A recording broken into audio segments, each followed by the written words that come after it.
தீபாவளி எல்லாரும் நல்லபடியாக கொண்டாடி முடிச்ச பிறகு எல்லாரும் கோயிலுக்கு போய் சந்தோஷமா சாமி கும்பிட்டுட்டு வந்து வீட்டில் வந்து உட்காந்துருக்காங்க. அதே நேரம் கரெக்டாக விஜய் வந்து இதே நல்ல சமயம் அப்படின்னு சொல்லிட்டு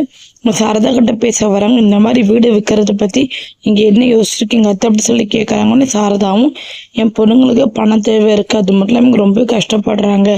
எங்களுக்காக நீ வீடு விற்கலான்னு முடிவு பண்ணிக்க அப்படி சொல்கிறாங்க. கேட்டோன்னா காவிரியும் அப்படியாம்மா சரிம்மா நீ முடிவு பண்ணாலும் நம்ம சரியாக தான் இருக்கோம், இருந்தாலுமே அப்பா வளர்ந்து விட்டு எனக்கு விற்கிறதுக்கு மனசே இல்லை, வேற என்ன பண்ண நம்ம அக்கா நம்ம விற்று தானே ஆகணும் அப்படி சொல்லிட்டு ரொம்பவே கஷ்டப்பட்டு நம்ம கவரி பேசிட்டு இருக்காங்க. இதெல்லாம் கவனிச்சு விஜய் வந்து நீங்கள் உங்களுக்கு வீடு விற்கணும், அது மட்டும் இல்லாமல் உங்கள் பொண்ணுங்களுக்கு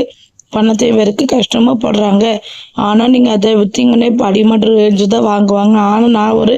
நல்ல யோசனை வச்சுருக்கேன், அது மட்டும் இல்லாமல் தாத்தா பாடிக்கிட்டையும் நான் யோசிச்சு முடிவு பண்ணி தான் உங்களுக்கு சொல்கிறேன், நீங்கள் வேறு யாருக்கும் நீ வீடு விற்கிறதுக்கு பதிலாக காவிரிக்கே விற்றாயன்னா, அது மட்டும் இல்லாமல் காவிரிக்கு நீ வீடு விற்கிறதுக்கு துளி அளவு கூட மனசு இல்லை, ஏன்னா அது எங்கள் அப்பா வளர்ந்த வீடு சொல்லிட்டு அவ்வளோ ஆசையாக அவ்வளோ கனவோடு இருக்க அந்த வீட்டு மேலே வா, அது மட்டும் இல்லாமல் எனக்கும் காவிரிக்கு ஏதாவது கிஃப்ட் பண்ண தோணிட்டே இருந்துச்சு, அதனால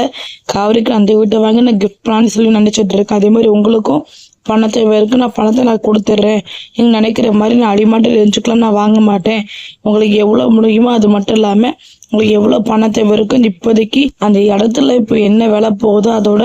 ஒரு மடங்கு நான் அதிகமாகவே கொடுக்குறேன் அப்படி சொல்லிட்டு விஜய் சொல்கிறாங்க. இதை கேட்டோன்னே காவிரி அவ்வளோ சந்தோஷப்படுறாங்க. அது மட்டும் இல்லாமல் சாரதாவும் அவ்வளோ சந்தோஷப்பட்டு எனக்கு ரொம்பவே சந்தோஷமாக இருக்குது திரும்பி, அது மட்டும் இல்லாமல் வேறு யாரும் இந்த வீட்டை வாங்க போகிறாங்களோ இந்த வீட்டுக்கு பக்கமே போக முடியாது, அது மட்டும் இல்லாமல் இந்த வீடு இடித்து ஹோட்டலுக்கு கட்டுவாங்களா அது கட்டுவாங்கன்னு சொல்லிட்டு ரொம்பவே பயந்துக்கிட்டு இருந்தேன், ஆனால் இப்போ காவிரி கையில் இந்த வீடு போகணும்னு நினச்சி எனக்கு அவ்வளோ சந்தோஷமாக இருக்குது, எனக்கு நினைக்க அவ்வளோ சந்தோஷமாக இருக்குது, அது மட்டும் இல்லாமல் காவிரி ரொம்ப கொடுத்து வச்சுவா, நீங்கள் எங்களுக்காக ஒன்று யோசிச்சு பார்த்து பண்ணுறீங்க அப்படி சொல்லிட்டு கண்கிட்ட நம்ம விஜய்க்கு நன்றி சொல்கிறாங்க. இந்த பக்கம் இதெல்லாம் கேட்டுட்டு இருந்து நம்ம